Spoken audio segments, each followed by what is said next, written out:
ہم ہندوستان کے جملہ مسلمان جتنے بھی ہیں، ایک مرد قلندر مرد درویش سیدی سرکار معین الدین حسن چشتی غریب نواز کے اس ہند میں رہتے ہیں۔ ظاہر سی بات ہے کہ ان کی سیرت ہم سب کے لیے ایک بہت بڑا مشعل راہ ہے، بہت بڑا نمونہ عمل ہے۔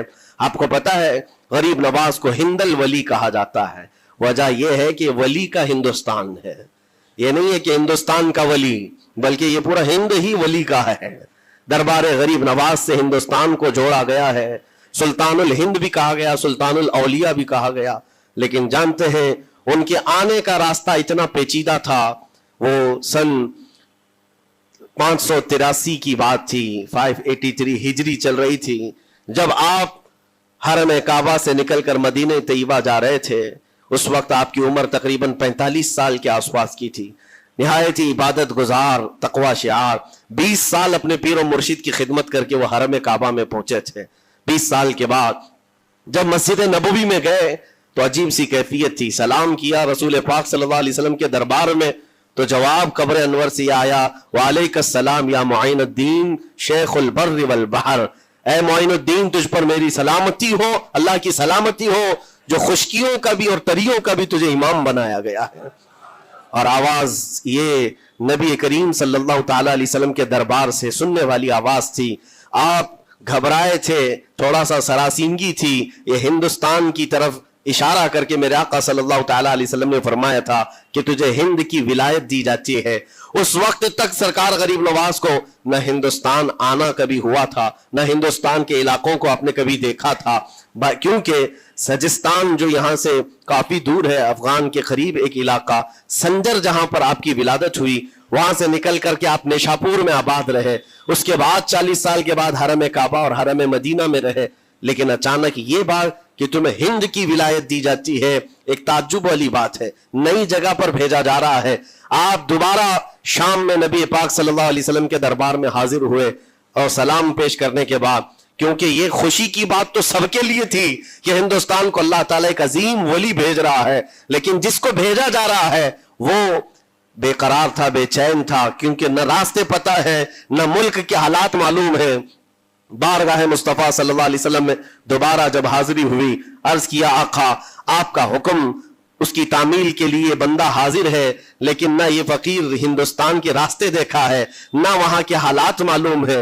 حضور پاک صلی اللہ تعالیٰ علیہ وسلم کے دربار میں یہ اپنی بپتا سنا رہے تھے، داستان غم سنا رہے تھے، غنودگی طاری آ گئی، یعنی نیند سی کیفیت آ گئی، اور بارگاہ رسول صلی اللہ علیہ وسلم میں ایک دیوار پر ٹیک لگا کر جیسے ہی آپ کی آنکھیں بند ہوئی، رسول کریم صلی اللہ علیہ وسلم تشریف لائے اور اشارہ فرما کر پورے ہندوستان کے نقشے آپ کے سامنے کھول کر رکھ دیے، اور پھر غریب نواز کو یہ بتایا بھی کس جگہ سے تمہیں سفر کرنا ہے، کیسے تمہیں جانا ہے اور کہاں تمہارا مسکن ہوگا۔ سرکار غریب نواز فرماتے ہیں اس ایک خواب میں میں نے رسول کریم صلی اللہ تعالیٰ علیہ وسلم کے ہاتھ میں اجمیر کے پہاڑ بھی دیکھ لیے، وہاں کے قلعے بھی دیکھ لیے تھے جو موجود تھے، اور اس کے بعد پھر کس بات کا خوف ہے، کس بات کا ڈر ہے، جنہوں نے راستے بتائے ہیں وہ ہادی رسول، وہ ہادی عالم ہے، نبی پاک صلی اللہ علیہ وسلم آئے ہی ہیں پوری کائنات کو راستہ دکھانے کے لیے، اور جنہوں نے غریب نواز کو ہند کا راستہ بتایا ہو، پھر ڈر کس بات کا۔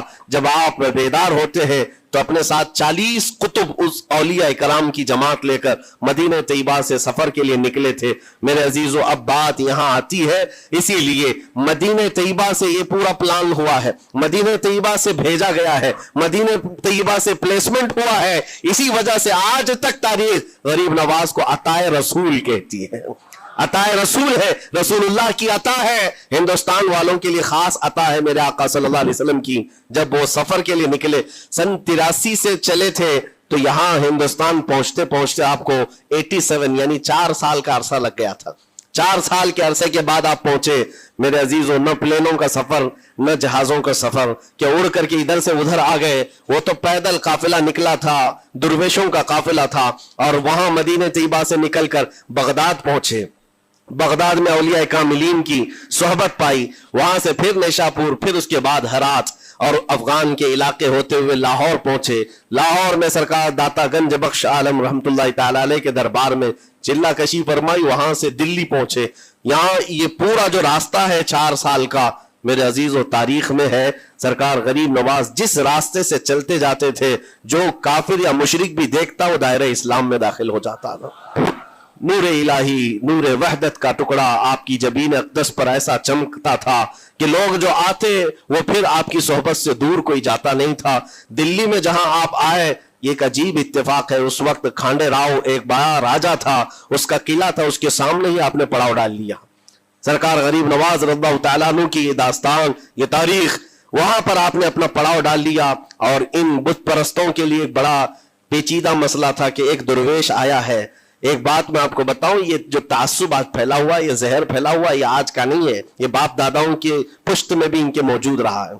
इस्लाम और मुसलमानों के खिलाफ जहर मुशरिकीन के दिलों में, ये बहुत पुरानी चीज है, नई नहीं है, बहुत पुरानी चीज है।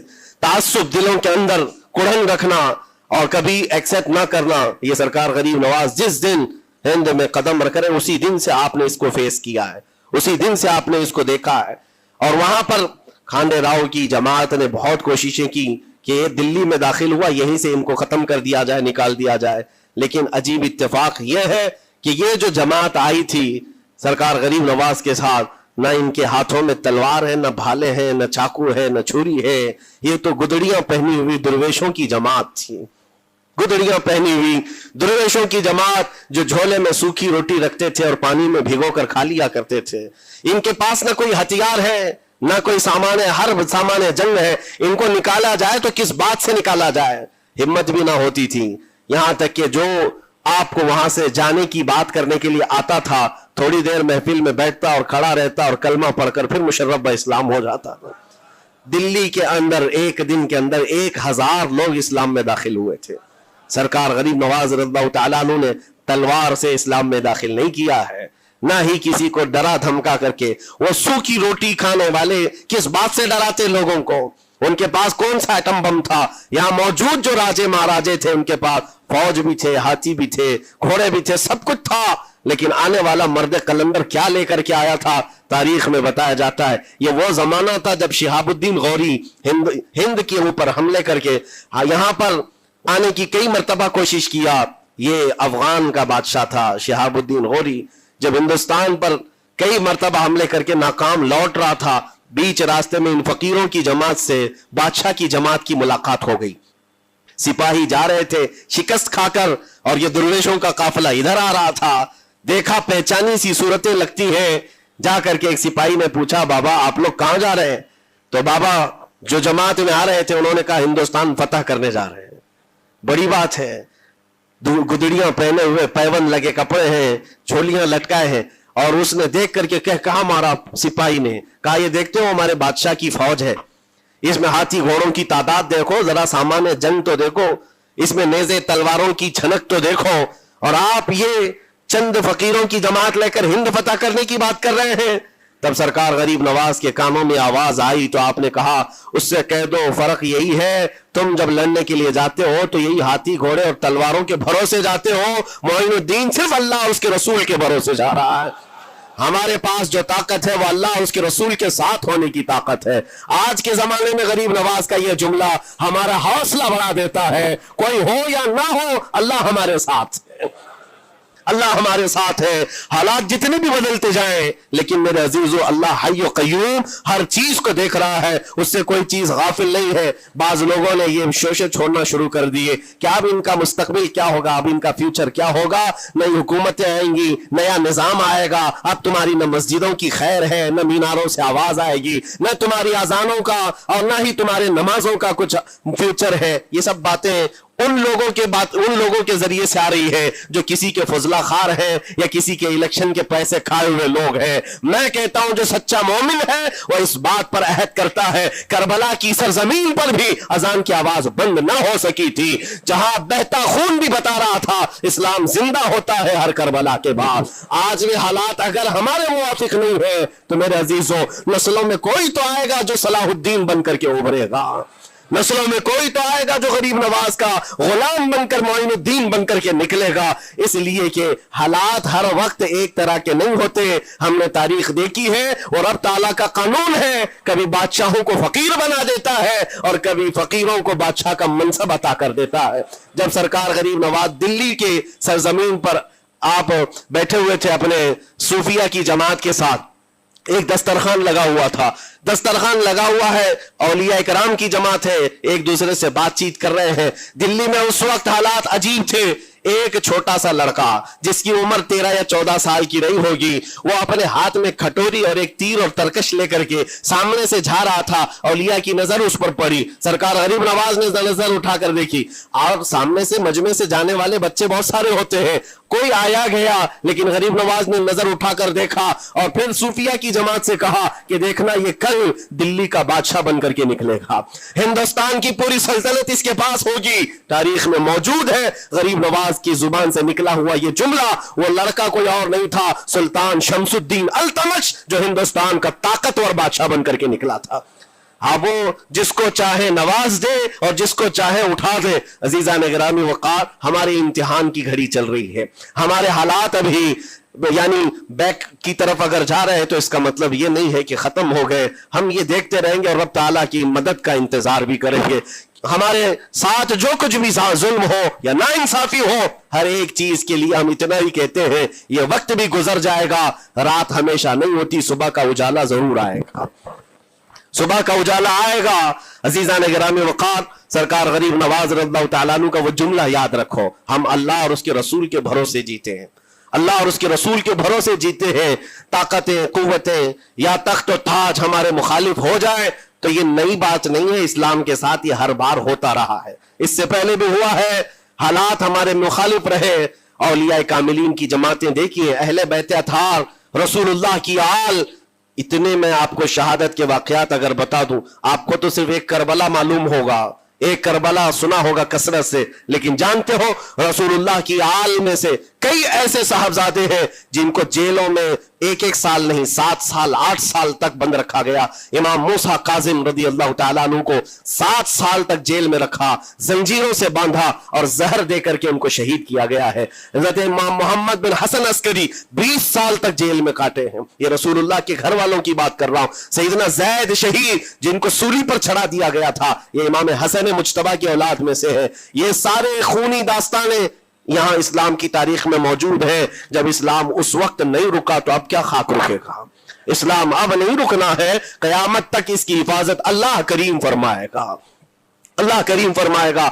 हम जैसे आएंगे और चले जाएंगे, लेकिन इस्लाम को फलना फूलना है, ये फलता फूलता ही रहेगा इंशाअल्लाह। आपकी जिम्मेदारी इतनी है, आपकी इतनी जिम्मेदारी है, हालात देख करके बच्चों को ये ना कहना कि बेटा आप जैसे हालात चल रहे हैं वैसे ही चलते रहो, नहीं, अपने बेटों को ये तरगीब देना कि बेटा आज हम इम्तिहान की घड़ी में हैं, कल अगर अल्लाह ने हालात अच्छे कर दिए तो याद रखना, जिस जगह बुतकदे बने हमारी मस्जिदों को तोड़कर इंशाअल्लाह वहां से अजान की आवाज फिर से गूंजेगी, अजान की आवाज आए। ये बच्चों को नसीहत होनी चाहिए। हमारी तारीख मिटाने से मिटती नहीं है, एक दौर आएगा फिर जब अल्लाह करीम चाहे तो ये तारीख खुल करके लोगों के सामने आए।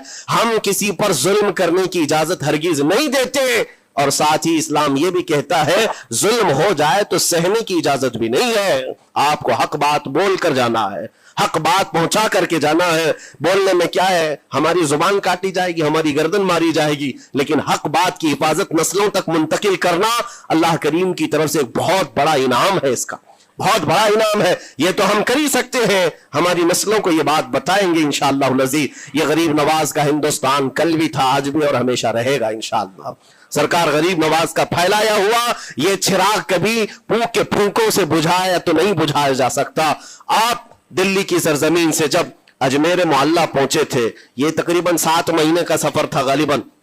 इस सफर के दौरान कई हजार लोग इस्लाम में दाखिल हुए थे, और आपको उसके बाद की तारीखी हालात मालूम है। जादूगरों ने मुकाबला किया, राजाओं महाराजाओं ने, बादशाहों ने मुकाबला किया, और फौज ने मुकाबला किया, न जाने कितने लोग। एक बार तो ऐसा हुआ कि अन्ना सागर की उस पहाड़ी पर आप जिक्र में मशगूल थे, राजे ने कई मर्तबा ये सोचा कि इनको मार करके या किसी तरह से भगाए, लेकिन जब नहीं हुआ तो राजा से किसी ने कहा ये मंत्र वाला कोई फकीर है, इसका तोड़ मंत्र वाले से ही होगा।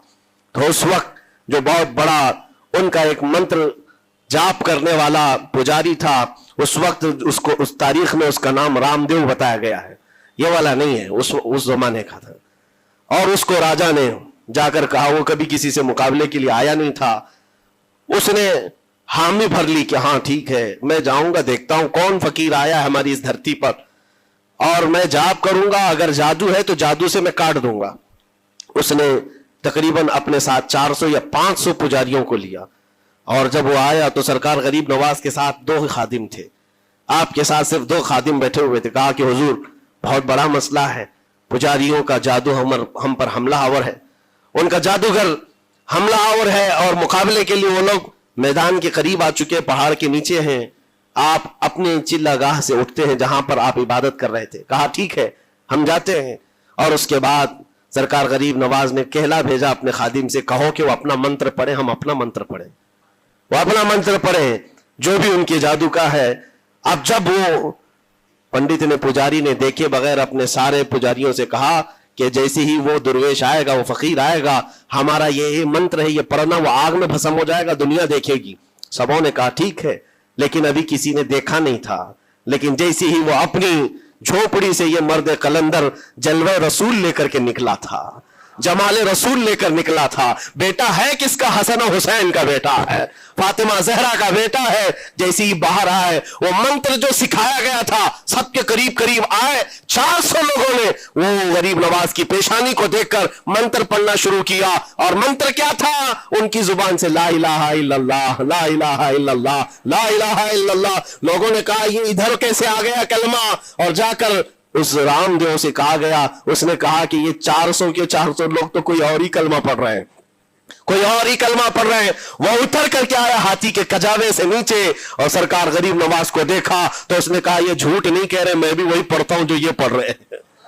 आपको तारीख में पता हो कि इसका नाम सरकार गरीब नवाज ने शादी देव रखा और अपने मुरीदीन में शामिल फरमाया, और जिंदगी भर सरकार गरीब नवाज के खुलफा में और आपके खादिमों में शामिल रहा। ये तलवार से और चाकू भाले नेज़े से नहीं किया गया था, वो नूरे मुस्तफा की जलवागरी थी। जहां नजर उठाया वहां के दिलों की कालक को दूर करके उनके दिलों को भी रोशन फरमा दिया था। आज हम भी यही तमन्ना करते हैं, अजमेर इसीलिए जाते हैं कि एक नजर हम गरीबों पर पड़ जाए और दिल का कालक और दिल की कालक निकल जाए और फिर दिल चमकने लग जाए, क्योंकि अल्लाह के वलियों की नजर जहां पड़ती है वह जगह भी रोशन और ताबनाक हो जाया करती है। मौला करीम सरकार गरीब नवाज की निस्बतें जिंदगी भर हमारे साथ कायम और दायम रखे, और फिर अपनी नस्लों को भी अल्लाह ताला उनके गुलामी में शामिल रखे। अजमेर हम जा ना सके, लेकिन यहां से हम ये इल्तिजा करेंगे गरीब नवाज के दरबार में, ख्वाजा हिंद वो दरबार है आला तेरा, कभी महरूम नहीं मांगने वाला तेरा। तेरे दर की ये करामत देखी है बारहा, तेरे दर की बारहा ये करामत देखी है, गरीब आए और हो गए गरीब नवाज।